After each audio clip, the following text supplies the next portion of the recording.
All right. Welcome, everyone. My name is Ben Cook. I'm an associate professor at BYU Law School, and I run the Center for Peace and Conflict. And I'm so grateful to everyone who's made this event possible.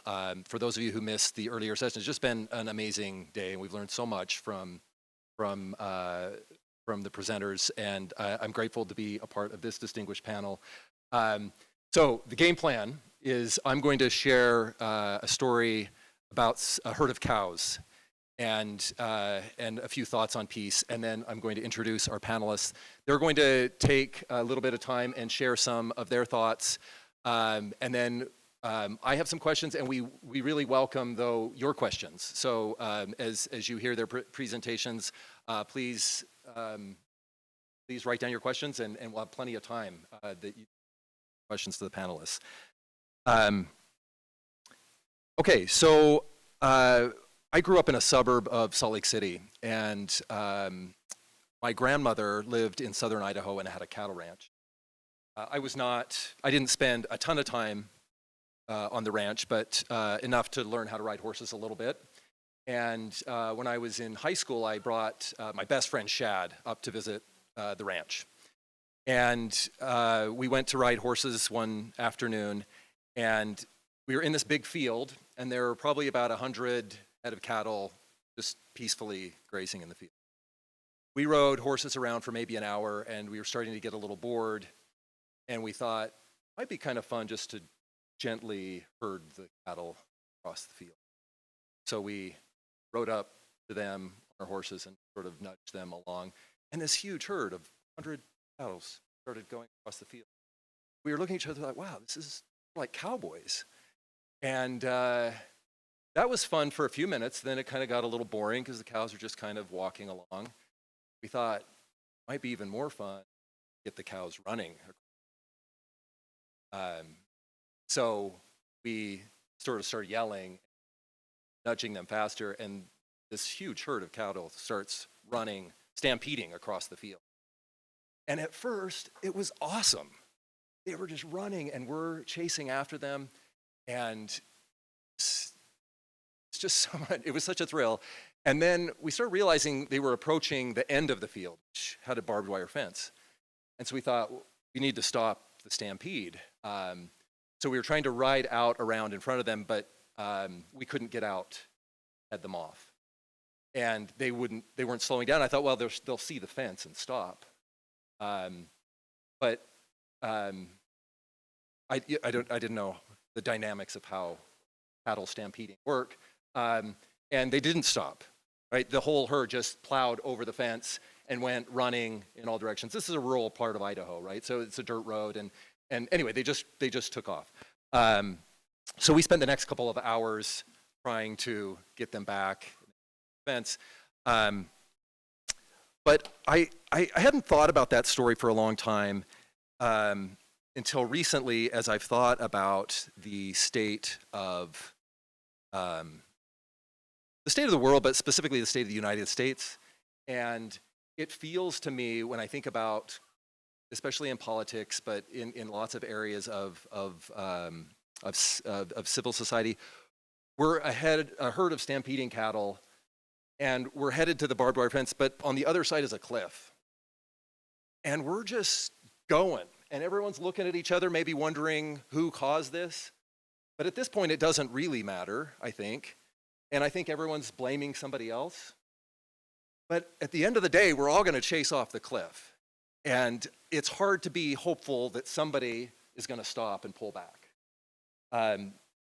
Those of you who were here this morning heard from Michael Minch, who painted this very brilliant but bleak picture of the State of the Union. And I think he's right. And I think a challenge that a lot of us have is how do you stay hopeful? What can we do? There's not, I think we all know, there's not a simple, easy answer to this. And it's gonna take a lot of hard work to keep us from running into the abyss. It's going to take efforts at both the macro and micro levels. And I wanted to share just 3 quick thoughts about things that we might do at a micro level to help maybe frame some of this discussion for this afternoon. So there's this great poem by Rumi, and he writes, "Out beyond ideas of wrongdoing and right doing, there is a field. I'll meet you there. When the soul lies down in that grass, the world is too full to talk about. Ideas, language, even the phrase each other doesn't make any sense." I think the challenge is, how do we get to that field? And these three thoughts I wanted to share, they build on each other. The first is humility. We can't change other people. We can't force other people to. I think the way we change other people is we change ourselves. And that's really hard because we all think that we're right. We all think we're right. And we can't all possibly be right. But we all think that we are. And I think one thing we could all benefit from is a little bit of humility about that. Because even if you are right, that's not going to persuade somebody else to agree with you. Last year at this time, the COVID vaccine had come out, and COVID numbers started plummeting.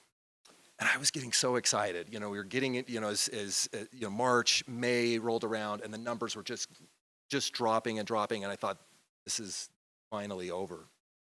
I couldn't wait to get back to doing things that I loved that had been shut down. And then vaccination rates kind of leveled out, and I started to get angry at people who weren't vaccinated, including people in my own family. I was so frustrated and angry about that. And then I came across this piece in the New York Times that was talking about people who weren't getting vaccinated, and it could be some of you here, right? I'm sure. We're all sort of on in different places about what we think is the right response to COVID.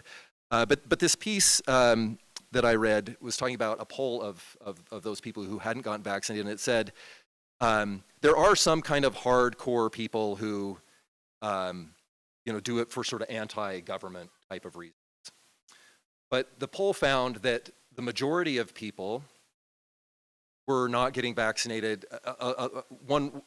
There were a number of reasons, but it said the two things that stood out were people had fear and they were confused. And when I read that, it really kind of knocked me over emotionally, because I thought, no matter where you're at on what the proper COVID response is, I think we've all felt fear and confusion about what the right thing to do is. And I felt that if I could have some humility about the right response, because I'm not a COVID expert, right? I mean, I have my preferred sources of news that I trust, or scientists that I trust, but I don't know that for sure, right? Look, I think I'm right. I think I'm more right than my dad. But I can't say for sure that I'm 100% right. And if I could approach this issue, among others, with a little bit of humility, it actually opens up space for the next thing that I think is important, which is curiosity. When we're humble, it opens up space for curiosity. And when we have curiosity about each other, we start to learn things.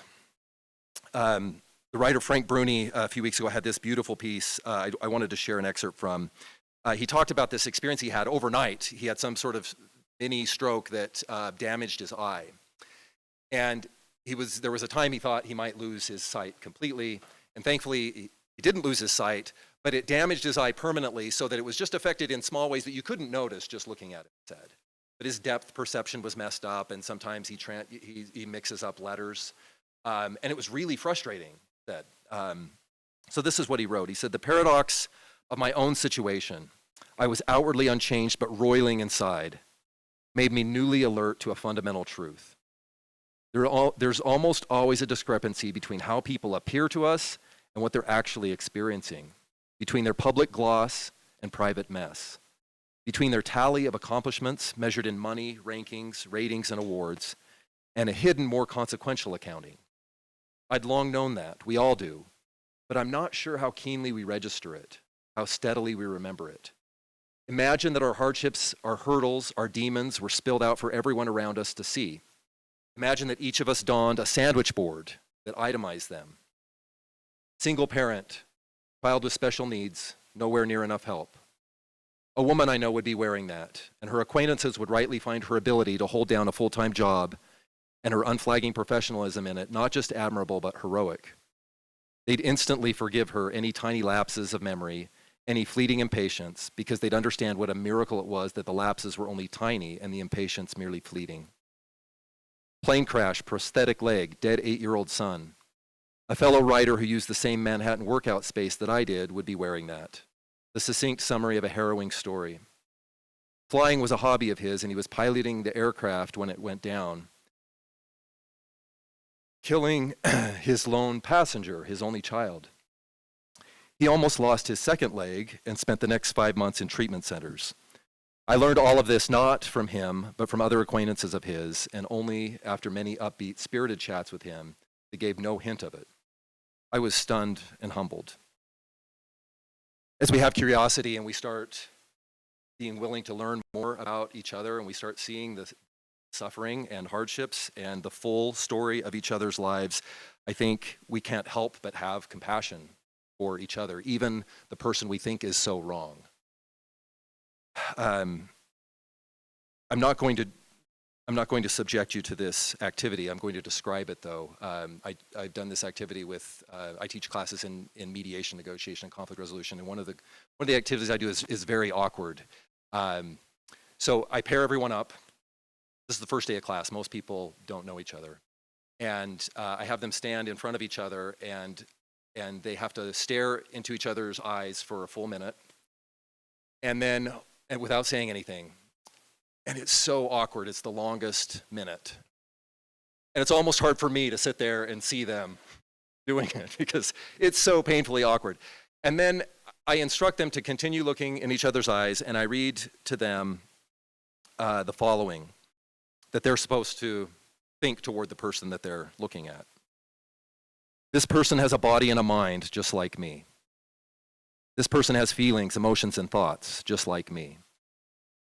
This person has at some point in his or her life been sad, disappointed, angry, hurt, or confused, just like me. This person wishes to be free from pain and suffering, just like me. This person wishes to be happy, just like me. I wish for this person to have the strength and support to overcome the difficulties of life. I wish for this person to be free from pain and suffering. I wish for this person to be happy, because this person is a fellow human being, just like me. It's amazing how powerful, that's a 2-minute activity, lasts sometimes 90 seconds.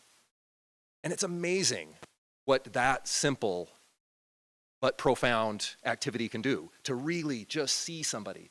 And often, as I said, they're strangers, right? You don't know anything about this person, but at some deep level, we know what it's like to be human and to suffer, go through frustrations and hardship and heartbreak. So when we have some humility that opens up curiosity, it leads us to compassion. I think that's what we've got to do. There's so much more we need to do, but minimally, we've got to somehow commit to that. Some people in this room hate Donald Trump. Others of you might hate Joe Biden. Somehow, we need to see each other regardless of how we come out on that spectrum, right? And that's one of just so many hard issues. You don't have to give up your truth in order to see somebody. And it's hard work, though. It's really hard work. It's made easier when we have compassion. So our panel today is such an impressive, has such a collective and individual range of experience working in conflict transformation. I'd like to introduce each of them right now, and then we'll start one at a time, and they will have a chance to share some of their experiences that they've had in the field. This panel was designed to specifically focus on practice, right? So there's theory and practice, and we want to draw from their experience. What have they seen? Various they've done, successes and failures and lessons learned that we all might benefit from. So first we have Sarah Cook, long lost sister, no relation, maybe some distant relation, not that we're aware of. So Sarah is a conflict resolution specialist who has 20 years experience working with people affected by conflict in Northern Ireland and internationally. Her peacebuilding work includes facilitating dialogue between Republican and Loyalist paramilitary groups for the purpose of achieving the cessation of paramilitary violence in interfaith communities, as well as for the development of long-term relationships that lead to better environment for people living in communities most impacted by violence. She's also facilitated storytelling and dialogue encounters between conflict-affected populations, including security forces, paramilitary groupings, and victims and survivors of conflict-related violence. And Sarah just has this impressive range of experience in lots of different countries around the world and has just done so much good work over the years. Next to Sarah is President Astrid Tuminas. She was appointed the 7th president of this university in 2018. President Tuminas was born in a farming village in the Philippines, and her pursuit of education eventually took her to the United States, where she graduated summa cum laude with a bachelor's degree in international relations and Russian literature from BYU. She later earned a master's degree from Harvard University in Soviet studies and a PhD from MIT in political science. Before coming to UVU, President Tuminas was an executive at Microsoft, where she led corporate, external, and legal affairs in Southeast Asia. She also served as Vice Dean of Research at the Lee Kuan Yew School of Public Policy at the National University of Singapore. She's worked in philanthropy and venture capital in New York City and is a permanent member of the Council on Foreign Relations, and again has just an incredible wealth of experience throughout her life. And our third panelist is Duncan Morrow. Some of you had the privilege earlier of hearing from Duncan. He's a professor of politics and the director of community engagement at Ulster University in Belfast at a time when the university is going through its largest ever transformation by relocating its largest campus into the center of the city. Crucially, Duncan's responsible for building meaningful relationships with the local community and ensuring that the relocation of the university contributes to the wider social, economic, and cultural life of North Belfast and the city of Belfast. His interest in intercommunity relationships and questions of peace and conflict have shaped both his university career and his activity outside those walls. As an academic, he's written and researched widely on conflict, politics, and religion, and peace building. Between 2002 and 12, he was chief executive of the Northern Ireland Community Relations Council, where he championed practice and policy to promote a shared future in Northern Ireland, including work to support the victims of violence. So we'll go ahead and turn the time over to Sarah. And Sarah, please join me in welcoming Sarah Cook.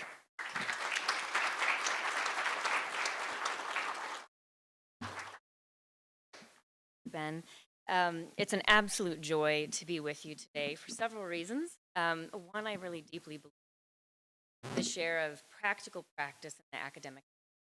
Wonderful that we're gathering together today to talk about lessons from a practice-oriented standpoint. What can we learn from people who are working in divided societies and in peace building? So I'm thrilled to be able to talk to you about that today. But the second is that I suppose I occupy a unique position on the panel today and amongst the conference, in that I have lived half my life in the States and half my life. So I am an accidental peace builder. I was a social work student. I have a master's and I never expected to be, I suppose, invited into the peace building. But that has happened, and I've spent 20 years practicing it. But of course, I have a deep and abiding love and appreciation for the U.S. and really followed the politics of the U.S. over the last 20 years. Interestingly, I left the U.S. right after September the 11th. And that was, I think for many of us, we would agree that that was a really seismic shift in dialogue in our nation and a lot of our kind of dynamics. And so it's been really interesting to watch the U.S. change and to watch that, I suppose, through the lens of my practice working in a post-conflict society and looking at some of the parallels that I see emerging between public discourse in the U.S., public discourse in Ireland, particularly pre the beginning of the conflict in Ireland. So from my kind of practice-based observations and under that context of healing conversations, that broader theme that we're gathering together under for this conference, I have 3 observations for U.S. citizens and particularly who are really interested in building and addressing society. So the first is really the importance of addressing divisions. Duncan just made a very compelling argument for why Americans should look at seeing where you are now, divided society, as almost an advantage. That we're at a point of great division into that. And Michael this morning brought some very stark statistics about how deep divides are existing in this country at the moment. Some of the potential for violence that emerge, genuine work have about the potential of that. But at the moment, we're in this place because the divisions are very obvious, but we haven't yet moved. However, I'm starting to see quite a few parallels again between some of the kind of happenings in Northern Ireland that were in place prior to the violent conflict and some of the same symbols. So I'm going to share some of those with you. Oh, of course. So is that better? Can people see me now? Okay. So I think some of the divides or some of the kind of sociological developments that we saw in Northern Ireland prior to the start of the conflict included divides promoted and reinforced by institutions. So within Northern Ireland, that certainly looked like churches promoting sectarian discourse or belief systems that pitted people against each other, so sort of an othering promoted by churches.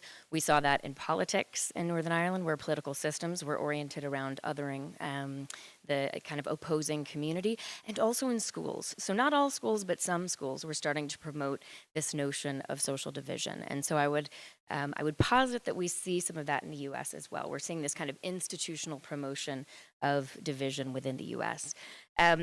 I also saw something emerging, or I've noticed this emerging in the US, and it was similar in Northern Ireland, where we're starting to make assumptions of personal characteristics or personal beliefs based on political or cultural indicators. So when someone says, I'm a Protestant in the context of Northern Ireland, or I'm a Catholic, you begin to assume all of these personal belief systems and all of these personal characteristics that they may possess because of that label. And I would see that as very similar in the States. We're starting to say, oh, if that person's a Republican, therefore they must do these things, therefore they must act in this way. Or that person's a Democrat, therefore I can assume all of these things about who they are and how they might function in the world.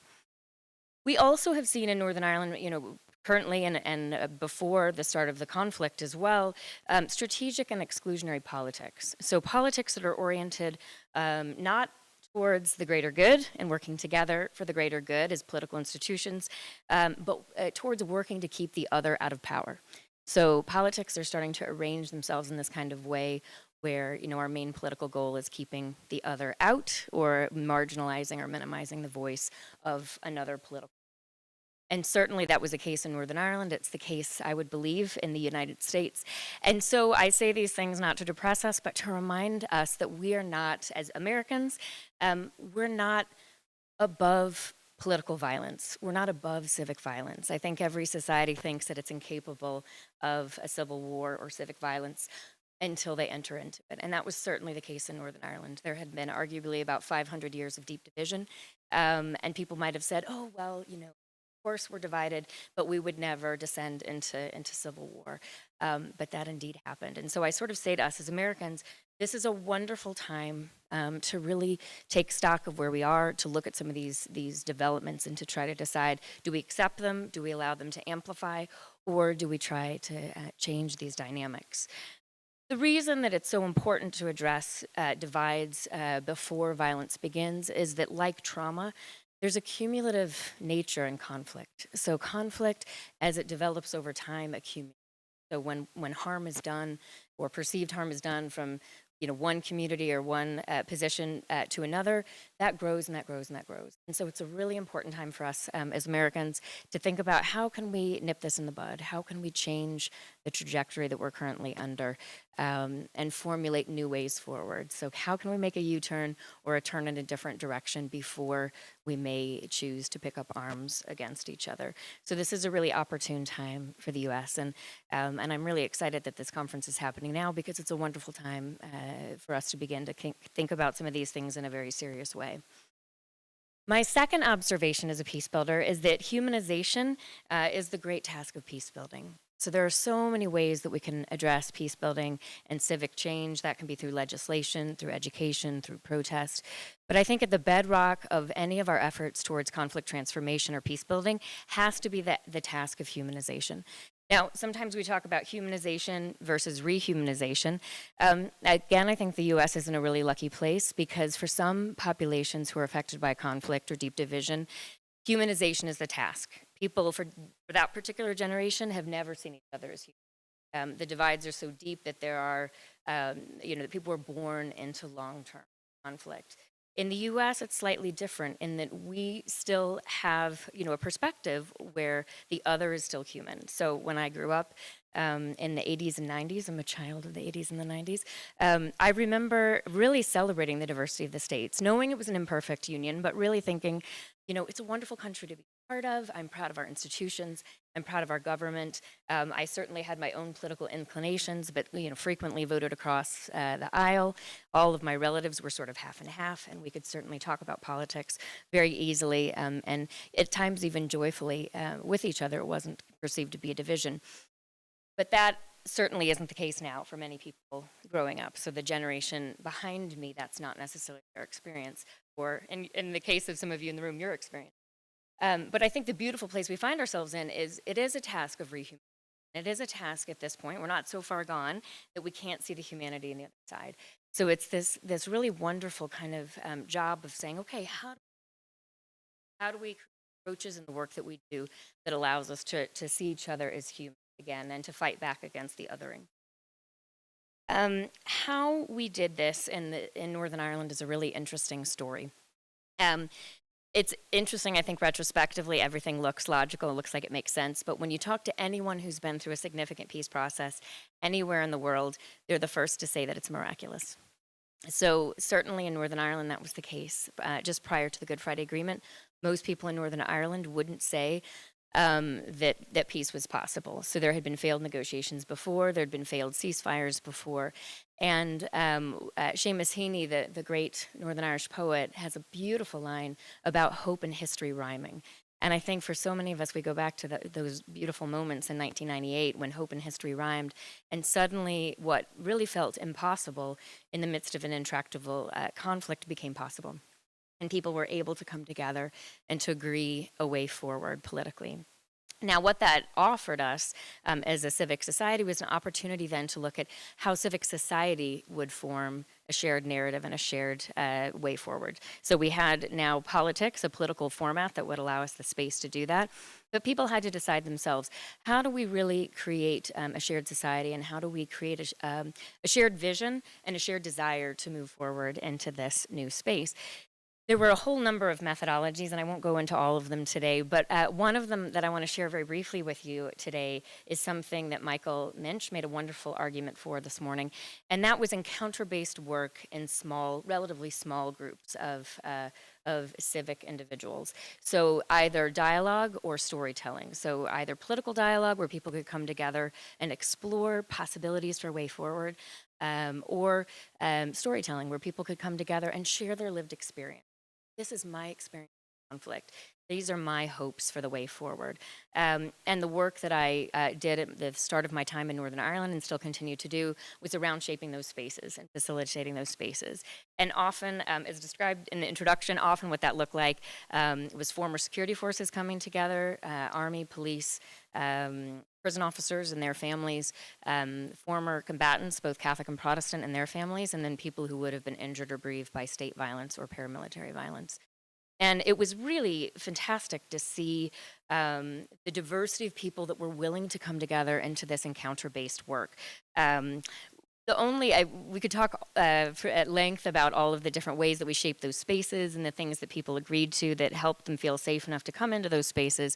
But one principle I think might be important to share with you as Americans that might be considering creating some new spaces for dialogue or indeed storytelling, and that's the right to share people's lived experience. And so what we said to folks who were considering coming along to these gatherings was, you don't have to respect people's politics, you don't have to respect their decisions, their actions, you don't even necessarily have to respect them, but you have to expect their right to have their lived experience and to express that lived experience, knowing that they're going to extend you that same respect.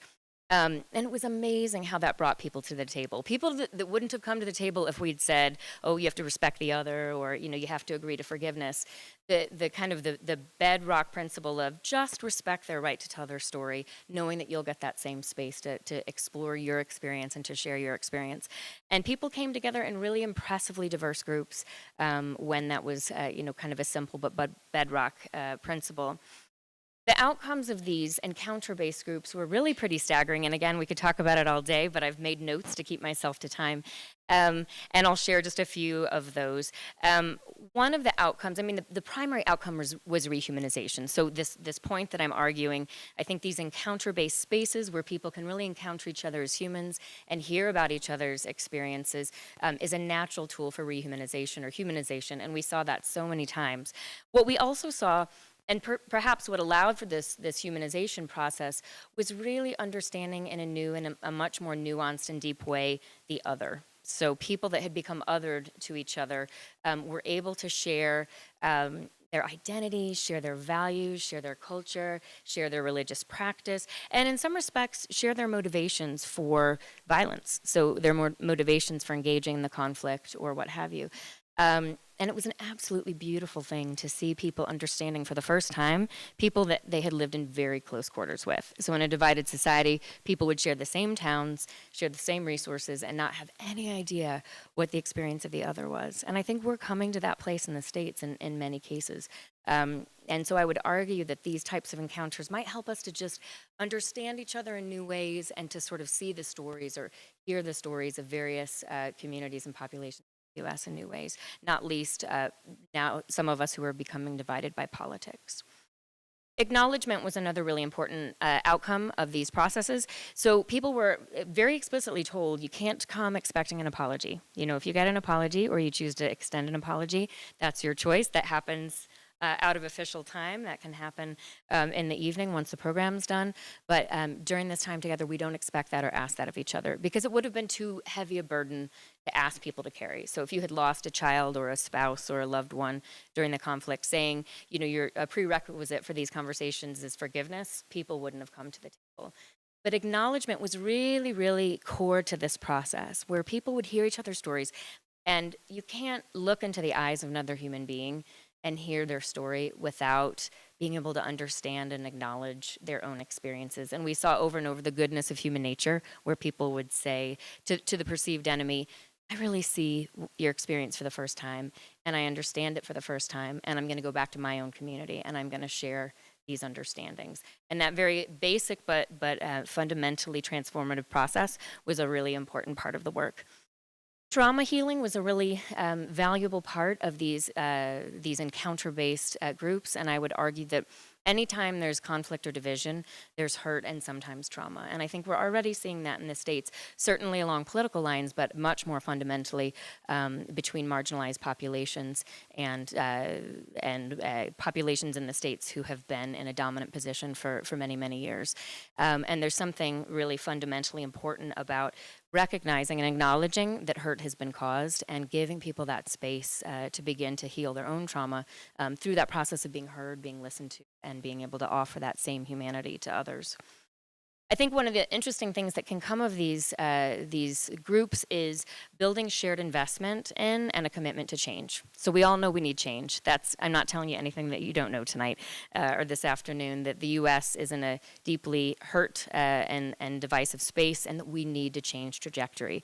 But the question is, how do we build commitment to that? How do we build a shared investment where people who perceive themselves to be on opposite sides now of certain divides are willing to say, actually, we want to do this together. We're committing to make this change together.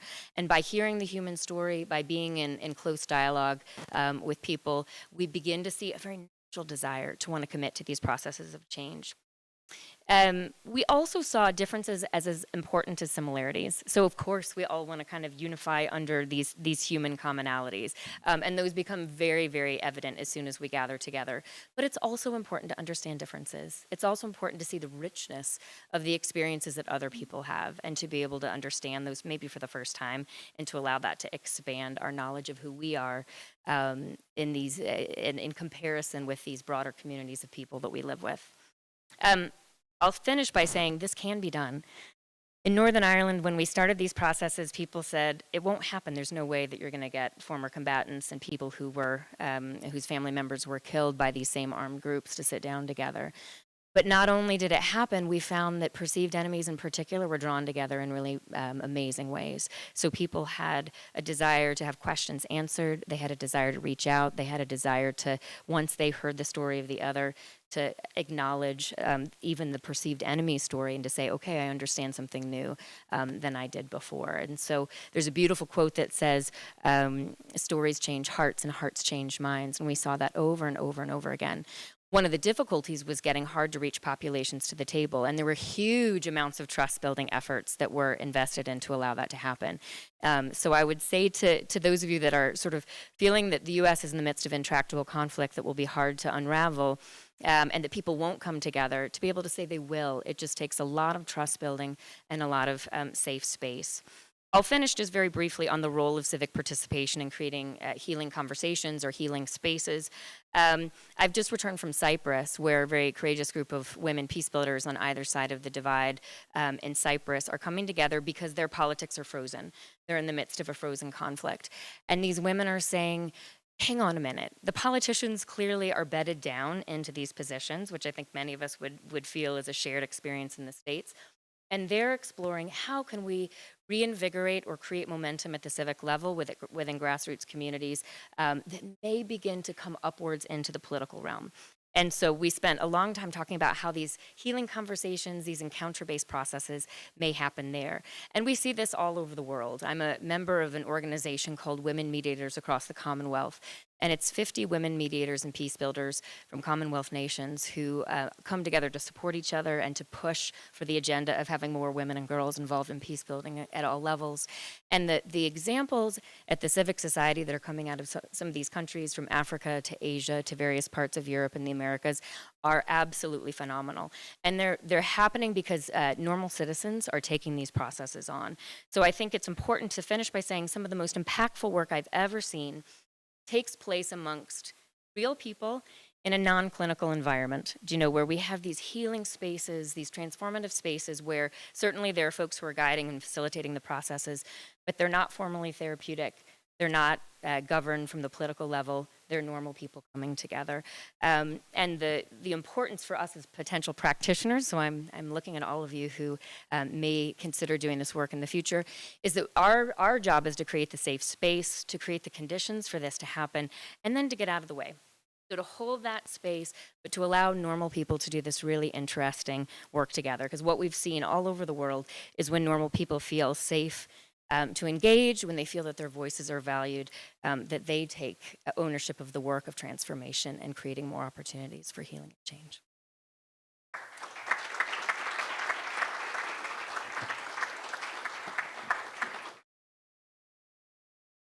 I'm going to borrow this microphone and stand over here to be democratic so that these people on this side of the hall get to see the speaker.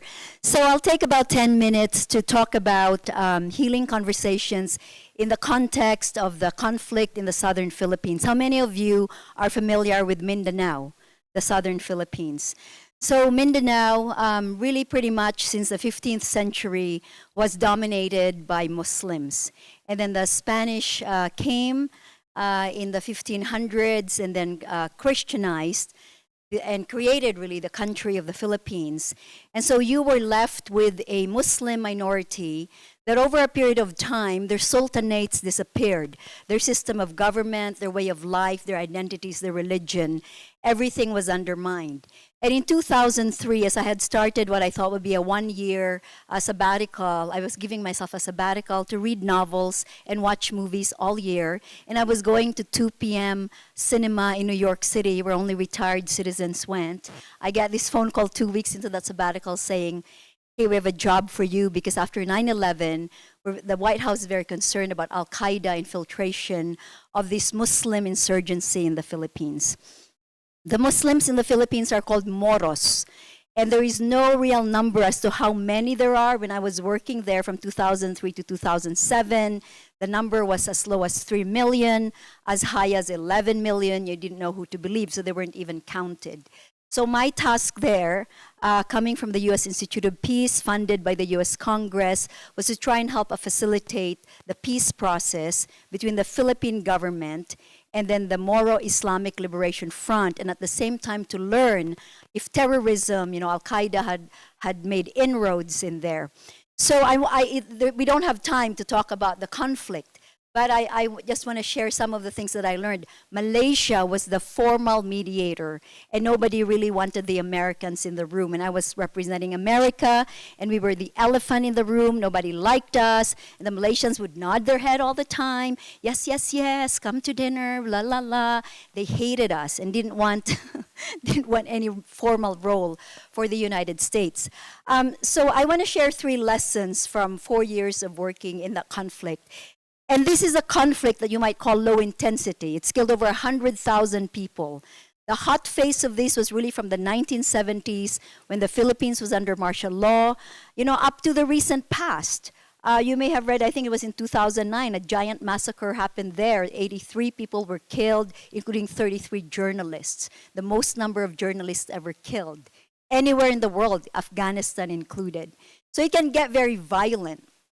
So what were some of the lessons from 4 years of working in a space that was very violent? And it was not just Christian Muslim, government and military versus the Moro Islamic Liberation Front. It was also intra-Muslim, because there were 13 ethno-linguistic Muslim groups. And sometimes the fighting and killing was worst among the Muslims. It wasn't even between the government and the Moros. So the first lesson that I learned was personal. I'm Filipino. I look Filipino. I was coming from New York City. I was a Manhattanite. I landed there. I went to the little villages and went to the only tiny little hotel and said to everybody, make your appointments with me because I'm representing the United States of America. And we are here to talk, and we are here to bring you peace. The hubris of America. And then a week later, a friend of mine who spoke my native language, Ilonggo, and was working with in the Philippine government, he said to me, hey, a cable was just sent here from Mindanao to Manila, and the cable said, who is she and what planet is she from?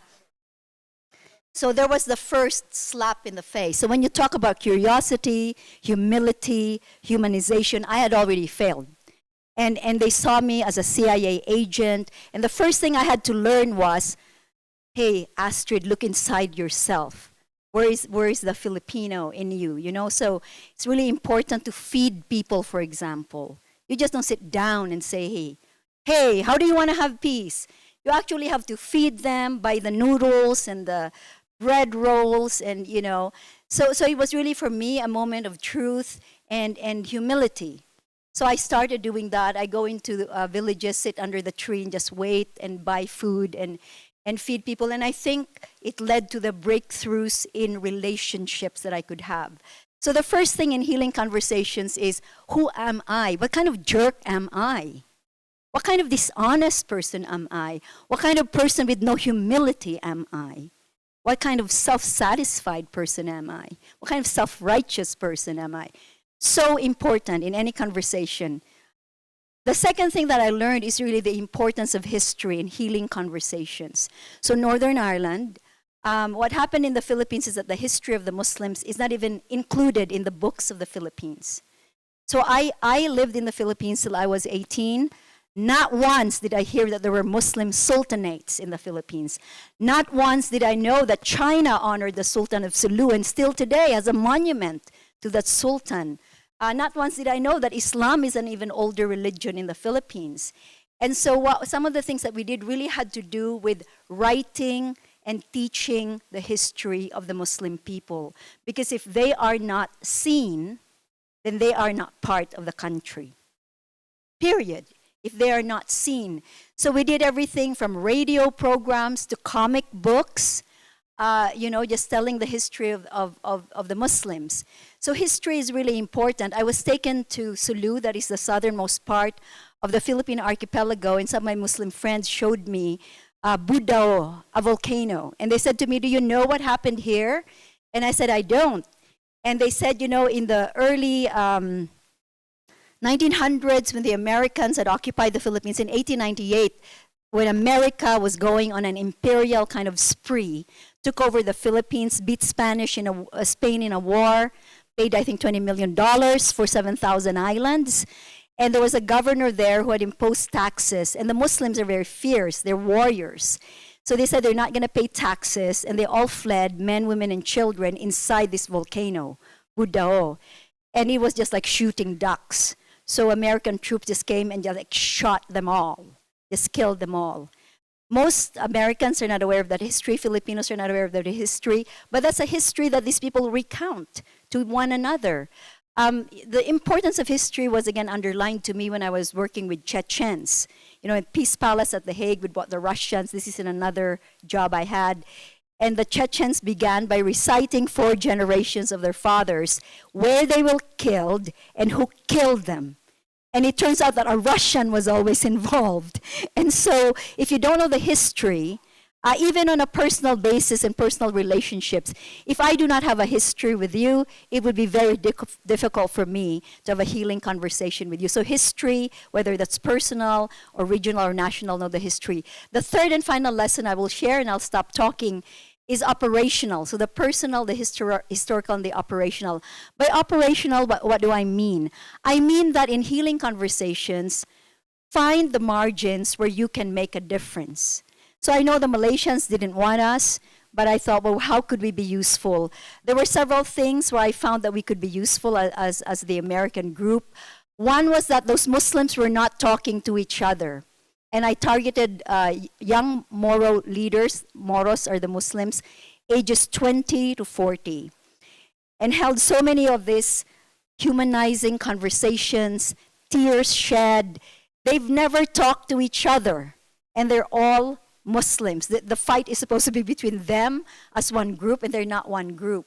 So many of those series were the margins of difference. Where can we make a difference? By the way, to this day, I ended this work in 2007. To this day, that network of young Moro leaders lives on. The second thing that we did was sometimes the Muslims would talk as if we're the only people in the world who've ever been cheated and harmed. We're the only people in the world whose lands were stolen. We're the only people in the world who've been abused like this. They wouldn't believe me when I said no. So we brought in people from Northern Ireland. We brought in a Tamil from the conflict in Sri Lanka, the horrible, horrible conflict there. I brought in a Pawnee chief from America to talk about the Native American experience, genocide. And then suddenly it's like a moment of sobriety for my Moro friends, like they sobered up. Oh, okay, we brought somebody who negotiated the Inuit agreement with the Canadian government. And so as they listen to these stories, the stories are important. They realize, aha, we're not the only ones. Some of these conflicts are actually bloodier and more difficult and more brutal and had gone on for centuries, just like our story. So what can we learn from these people practically? The third operational lesson is I learned the importance of economic empowerment. One of the leaders that I worked with who impacted my life forever was a Muslim chief. And the way that he made peace was by giving jobs to people. He approached, and maybe some of you at UVU have heard me tell this story because I love this man so much, and he passed away at the tender age of 42. He went to an American investor who had been investing in lands in that part of the Philippines. You know, the Dole plantations of the world, the Chiquita bananas, they'd never invested in Muslim lands. This American who'd lived there a long time believed that an investment in Muslim lands was an investment down the drain. So this chief went to him and said to him, you invest in Muslim lands, my collateral is my life. That's the business plan. My collateral is my life. And this gentleman started crying because he had never heard of a business plan where the collateral was someone's life.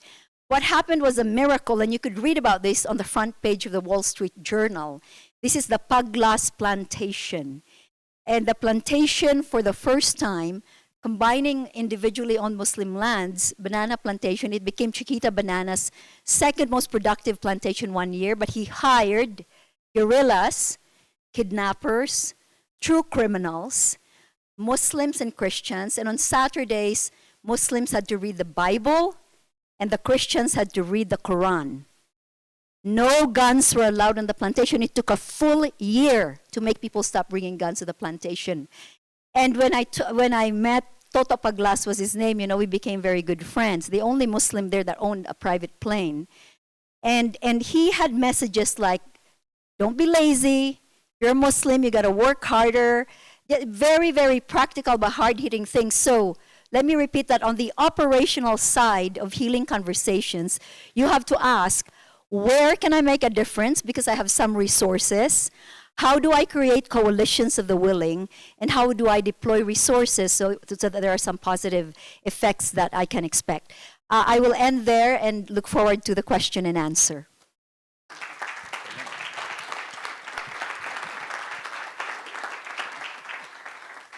Follow that. That was great. Thank you very much. So I already had a long time to talk, and as everybody who was here knows, I can talk very long. So I will try and keep this as short as I can. My name is Duncan Morrow. I have a history somewhere between academia, policy space, the practical space with a lot of groundwork and grassworks work, but all in my own country. So what I suppose I have to say to you is it's a different place, but it is my own country. So it's in that sense a parallel exactly to what all you will have to do talking about America. I was listening to your story about the cows, and I was thinking, actually probably what you need is one of the cows to go in a different direction and all the other ones might follow them. So you may not have to get all of the cows round, you may just have to begin a change which somebody changes and it moves around and the cows begin to, all the rest of the cows follow. Because some of this is about as you said, almost losing our minds as we drive ourselves towards this, and possibility of what brings something new. That's one thing I want to say is, you don't have to do it all. It's not about solving the whole thing. We're not God. What we are here to do is take a step and to take steps, and who knows what comes out of it. So that's number one. So don't let the size of the problem put you. Number two, just what you were saying there isn't about people out there. This is about us. We're involved in this. Your brilliant and honest story about going in and being representative of the American government and expecting that that would overawe people, in fact, have the opposite effect. Eventually, as you know, when we go into the word humility is actually a recognition that they didn't know anything at all. You were the person who was learning. So what we bring to this situation is something which is, this is something we've done. But let's be very clear, we're learning to do what we don't know how to do. What we have to do is talk with each other. Something really important about seeing this not just as a recipe where we know what we have to do and it'll all turn out in the night, but direction. And we bring to it those resources which we can and we have, and we try to apply them each time together in a situation that is by itself always new. Always new. We never know everything. So my feeling about this is these kind of conversations are really useful because they begin to tell people that actually this term peace builder isn't defined by me putting that label on my head. It's defined by somebody saying, got something out of this. And something happened. Actually, the results aren't mine, they're somebody else's. It's about an investment in an area that matters. Can I just say, I am very sure that what everybody's talked about here already is what you can't necessarily do. Not a politician. If you're a politician, you can go in, still have the trust, and you still have the resources, have the firepower, decide what happens. You say this happens and this happens and this happens. We are precisely talking about situations that isn't possible anymore, and therefore don't have the ability to sort it out. But do have the possibility to change the relations that are in the room. If who we think we are to each other changes, then the solutions we will find together will be. If you're looking, don't look at the solution first, look at the relationship. Because once we have, I'll give you an example, if you're with somebody, a friend who you trust, then you don't mind conceding, mind giving them, you don't mind trying to make sure that they're part of the future, get their just fair share. If you think they're only out to destroy you, I have to tell you, the goal in that relationship is not to do anything and to make sure they get nothing. So think about the really important thing is relationships we have determine the solutions we get. And that's actually very important today. And the second thing is about humanization. This language of humanization which I used yesterday, and which Sarah Cook, terrible, Sarah was using there. To me means this, that if the other person we're working with, if the people in the room really know this is another person sharing my difficulty, same frustration, each different, but standing at the level, share our difficulties and challenges. If we have a human being in front of us, then there's limits to what we will do to them and limits to what they will do. We have created a new framework for each other, which sets limits, sets possibilities. Common space. Common space is not to share our lives. We each share our lives. And actually allow ourselves to be different now, knowing that we some way belong. This humanization thing, how do we make that real? A couple of things just, having said that I think we could work on building matter, delivering to people. If I just want to talk about my own history very, very quickly about how I worked, or how I was brought into this work actually by my friends. First one is, we decided that the only thing we knew was we had to have difficult conversations. I happened to teach politics, and some of my friends happened to be community workers, and others were at history and so on. We knew that those were really big, important questions. We went into the room, and we started with always by saying, so what for you are the issues, and why do they matter to you? That was of the first thing. Anybody who wants to talk, we should talk with them. We shouldn't shout at the people who are not in the room, but are in the room about the people who are not in the room. That's number one. Number two, that was where I learned what safety looked like, what it meant to be safe with people. It was in a context like that, and I think that became a platform of other people. Don't feel you have to be good at your job. It's not about experts. It's about. Next thing I would say was that having learned something about safety, it was then possible to go beyond the usual suspects. It was then possible to invite some of the more complicated people into the room. It was then possible for them to believe they might survive and they might not be destroyed by coming into the room and made the humiliated by the experience. That had to be part of what I learned and what they learned. I then think what we moved to saying, really discussion about the plantation. That really. So what? So having had these conversations, it becomes possible to imagine where this could be next, and what might put some practical planks under it. Start to see this as meaning not just dealing with small things, as it were, relationships. I think they're the big things. But from those, we can start to do things differently. And it was about looking into policy.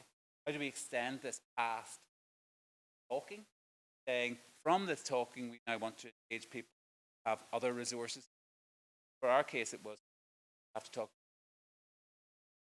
to talk about the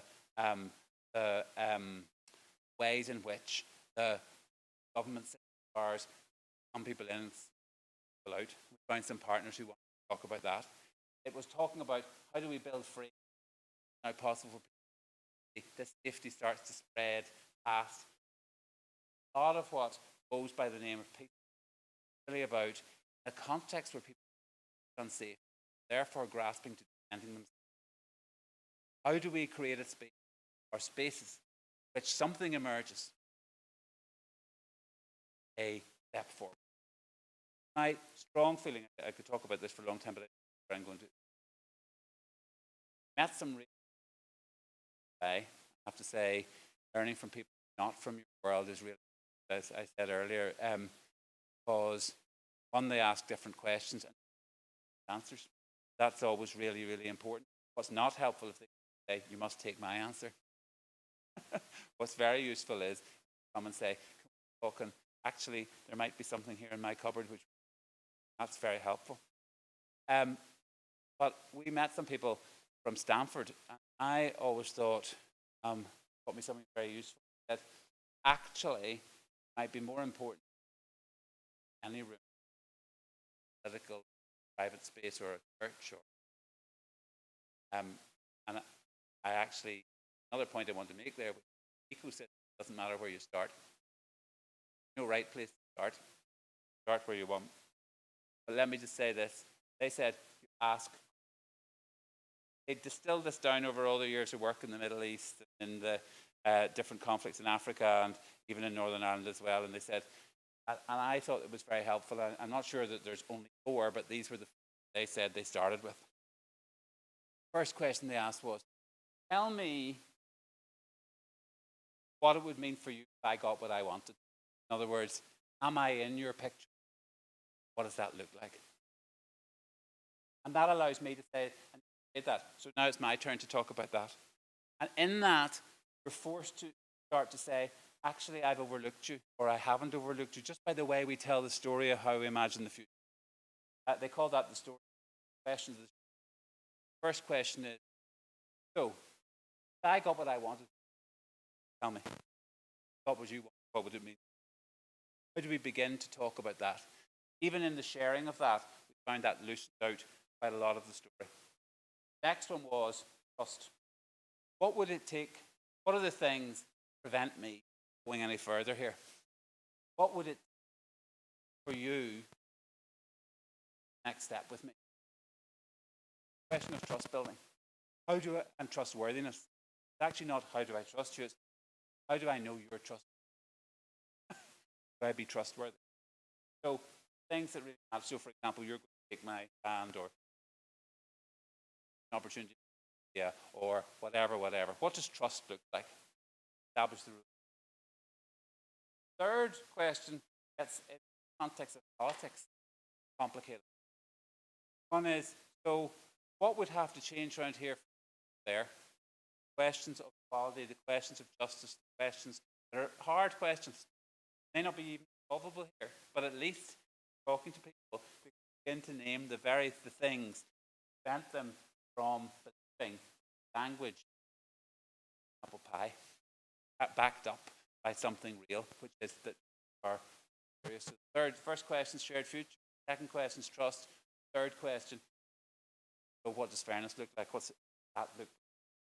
Fourth one,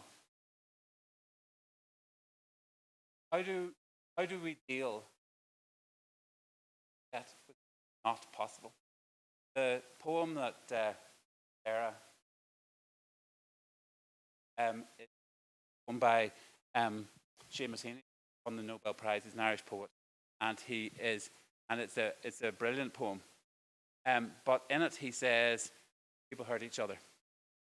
Can't undo it. People have done terrible things.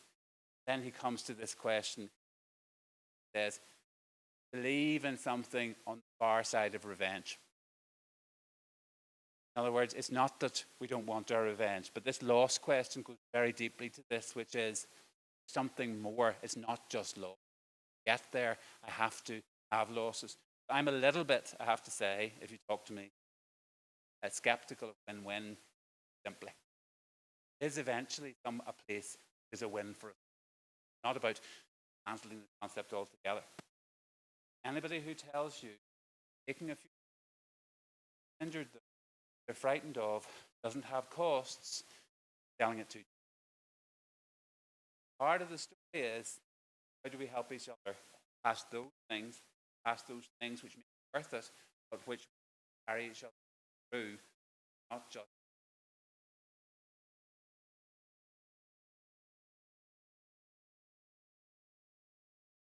I'm going to stop now, but I think there are so many, the approach of questions rather than answers opened up a whole lot of possibilities, because everybody is patronized. They're being, if I'm even free, I must take reality for.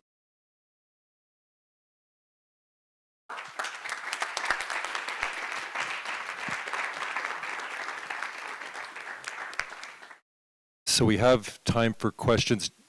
Can we go till 3:50, or do we have a hard stop at 45, Lynn? Is that okay? Okay, so we've got 10 minutes for questions, and we have a roaming mic here. Over here.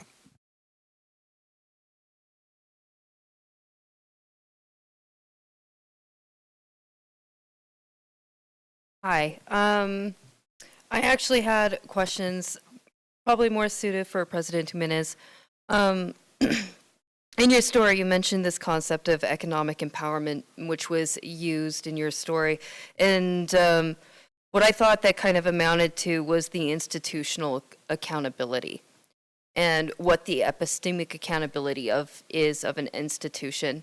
And I was wondering if you really thought that where we're headed here in America has anything to do with the idea of accountability and epistemic accountability. I don't know exactly what you mean by epistemic accountability, but the idea of economic empowerment is that if you look at, I worked in the field of preventing deadly conflict for many years through the Carnegie Corporation of New York. And one of the common things is that under conditions of economic threat, so look at pre-World War II Weimar Germany, look at Yugoslavia post-Soviet period, where there are situations of great inequality. It's often easy to stoke history or stoke interethnic suspicion or mistrust. Anything could trigger. And so that part of my observation in the conflict in the southern Philippines was extremely powerful and transformative. So the municipality where the first plantation was put in was a municipality that after 3 p.m. people won't even walk around or drive, because chances are there are rogue commands of the Moro Islamic Liberation Front that would attack you. You could get ambushed by any party and you don't even know who it is. What happened with economic empowerment and institutions and structures is you introduce a different normalcy into the lives of people. So imagine that a plantation comes about where people have to punch their time clocks. And then you get these guerrillas who used to sleep under the tree, and now they have an address. That's what they told me, because I interviewed them, and they said, we have an address. We actually bought a television on installment, and we're watching basketball games. It changes the mindset. So when you say humanizing people who are hungry, people who have been insulted and humiliated, they're dehumanized. And it was so interesting for me to watch this. I interviewed one of the commanders from the guerrillas, Commander Spider was his name. And he had a wife and 8 kids. And it was almost surreal to me to listen to him about, he was the one who said to me, now I have an address, I bought a television, an installment, I'm watching the National Basketball Association. You have now transformed these dynamics of conflict by introducing a different routine and rhythm into somebody's life. So that's where I think the idea of humanizing in pragmatic ways and using instruments like a job, that is pretty serious. That is pretty serious in some of these, in the situations that I saw.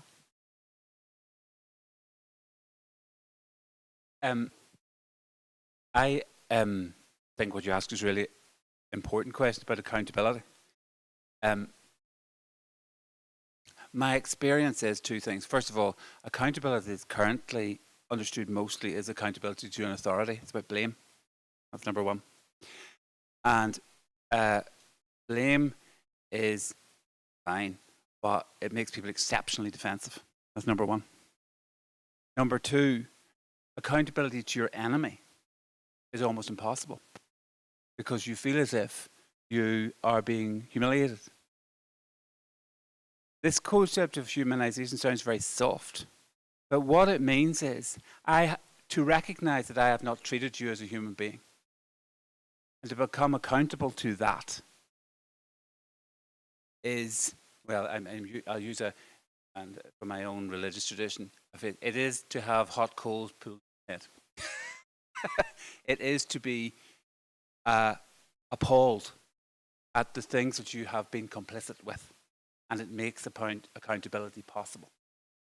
So what I really want to say is this thing about making the human at the center and understanding that that is the point of accountability, if you like, and the point of outcome that really matters here, is not a soft alternative. It is the beginning of a process in which accountability for me becomes an actual transformative experience. In other words, people start to volunteer accountability. And I'll just give you a historic example of that. We took, and it's very hard for our people to be accountable for their own violence. What they want to be in Northern Ireland is make sure the others are accountable. Accountability usually means somebody else is accountable, right? So that's the first part. So we took councillors, as in elected members of the city councils or the various municipalities in the west of Northern Ireland, where there was a lot of this going on, we went to Belgium, Holland and Germany to look at how they had dealt with it. So this thing of bringing somebody else in to give yourself a perspective from somewhere else was really, really important. And I suppose I'm still stuck with it, really. We went to the city of Aachen, which is just inside Germany. And we went to the city council, and they told us that every single house in Aachen where a Jewish person was taken out of the house by the German population has a plaque on it. Every single, and it takes you on a walk, a designated walk, to look at this. And I've never seen people memorialize their own bad deeds. Never seen people memorialize their own bad deeds. But it was a profoundly moving experience because it wasn't about hiding it, and it wasn't about trying to be cheap about it. It was about trying to ensure that the next generation was extremely clear about what had happened and about the consequences, and that mark was on their forehead forever. So that to me was a really interesting experience, and it was because something happened for all bad reasons, good reasons, doubt, and it's ambiguous like everything in human life. But at least something got through Germany, which was stop resisting the truth of this. Stop resisting. And the relationship that we need to build depends on us stopping releasing that truth. So I'm just saying, all I want to kind of make here is, this is not about stopping accountability or an alternative to accountability. This is about how does real accountability to each other happen? And for me, it's about once we have to have that thing to which we're accountable in the middle, and that absence of love, that failure of humanity, that inability to live up to what we said we were about, that is actually where accountability.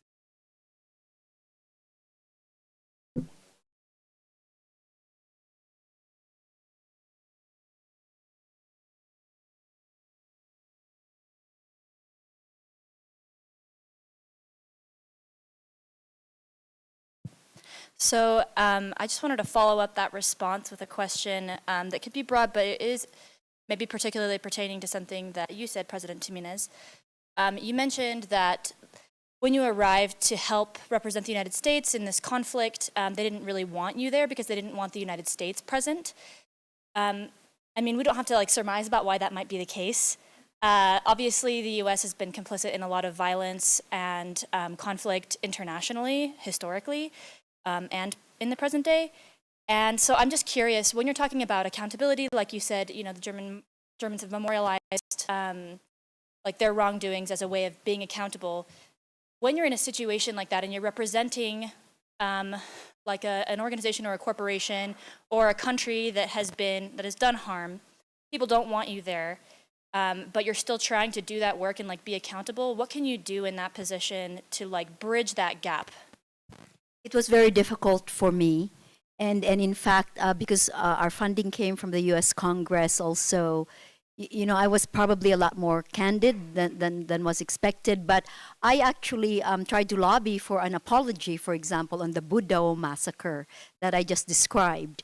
And I had some difficult conversations because we were also helping the Philippine military bomb places in the swamps and jungles where we thought there were terrorists.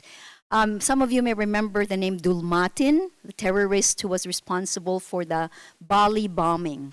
And they had killed him, you know, about 7 times in the Philippines, 7 times.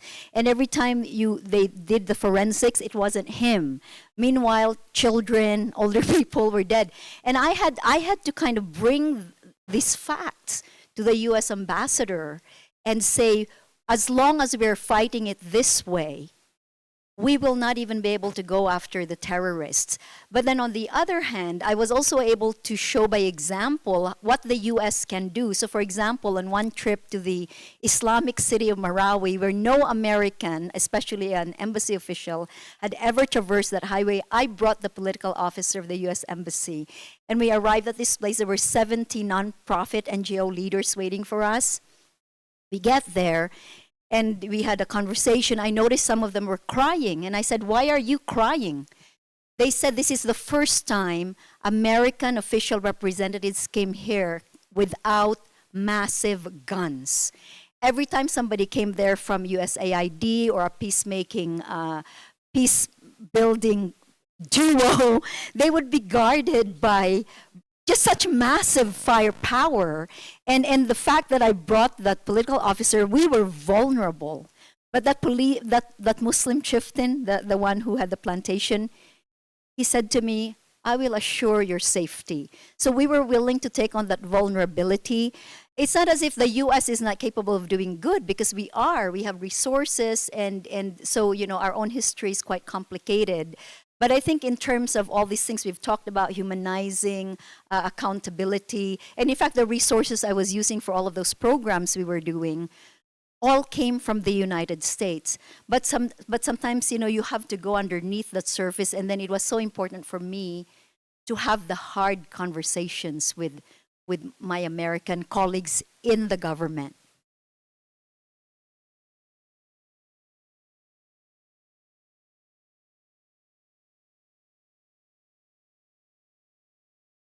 Oh, okay. So just disclosure, I hate politics. So when you're from a marginalized community, the institution above you is pushing against you. How do you grind against it without offending it and it causing harm on and your community? Like, to me, that's the craziest question inside of America right now, is that, can I raise my voice without being stomped on by the largest community that's inside America?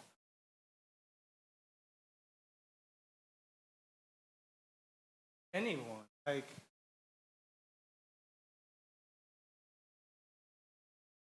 So it's a big question, and it's a wonderful question. I think one of the difficult things is when you're not in the majority kind of space, it often requires very creative ways to make your voice heard. And that isn't the answer I would love to give. I'd love to be able to say, no, it should be straightforward and simple. But what I've seen in different parts of the world is when historically marginalized communities want to make their voices heard, they've had to come up with very creative acts of kind of public art, creativity, resistance that lets their voice be heard.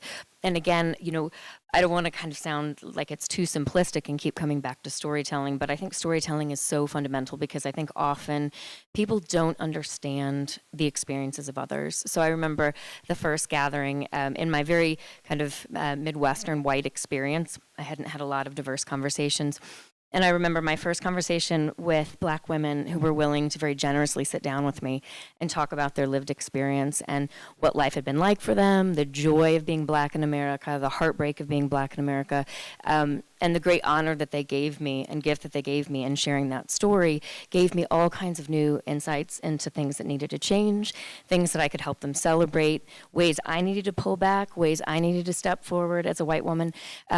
So I think there's something to be said of this fundamental nature of sharing these stories, really seeing the other, but allowing that to either happen at the grassroots level in such large numbers that you get a groundswell of change, or happen in really creative public ways. So what are really creative public ways to tell that story so that people begin to see this kind of clarion call for change? You know, so people almost can't sit back and not be a part of the change.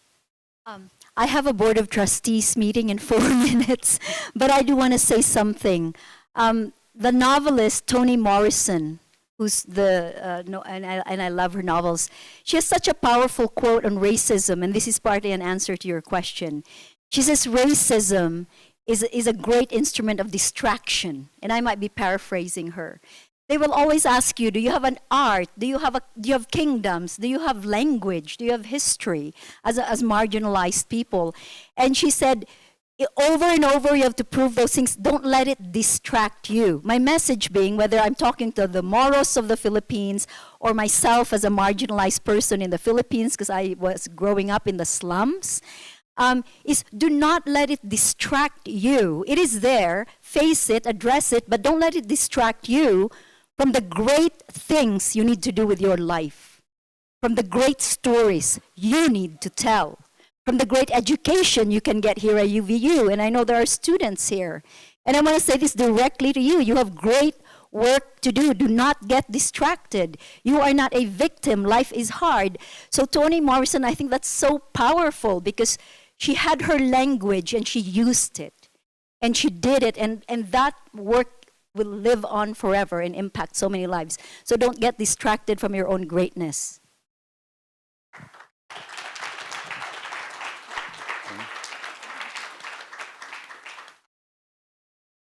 All of that I entirely agree with.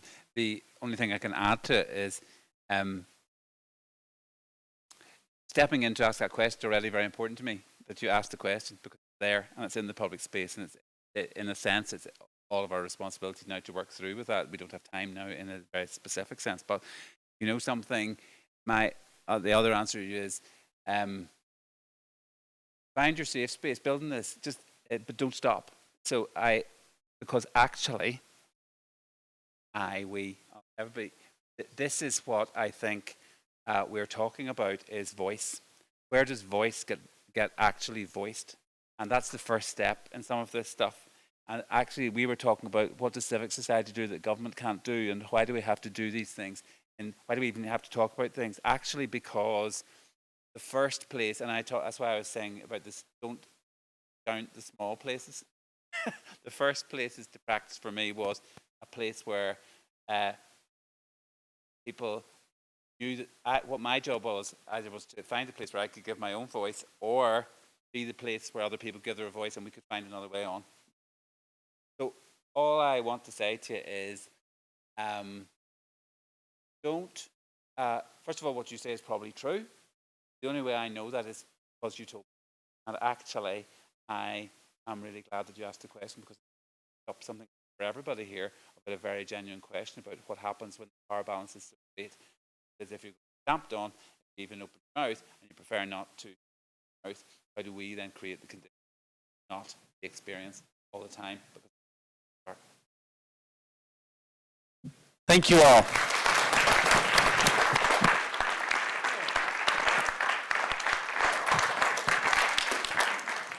We'll take a quick 5